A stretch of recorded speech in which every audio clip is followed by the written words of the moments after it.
And మనం ప్రీవియస్గా చేసిన వీడియోస్ అనేది కూడా so got an a good response and మెయిన్గా మిడిల్ క్లాస్ పీపుల్ని టార్గెట్ చేసేటట్టు కూడా మనం కూడా వెళ్తున్నాం కాబట్టి అలాగే ఎవరి దగ్గరైనా కానీ ఒక 10 లక్షలు ఉన్నాయనుకోండి సో దాంతో ఏం చేస్తే బెటర్ అంటారు యాజ్ అ ఫైనాన్షియల్ ప్లానర్గా మీరేం సజెషన్స్ ఇస్తారు?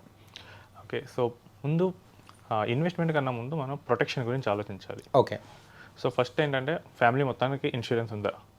హెల్త్ ఇన్సూరెన్స్ ఉంటే గనక no problem. Then we directly investment గురించి ఆలోచించొచ్చు.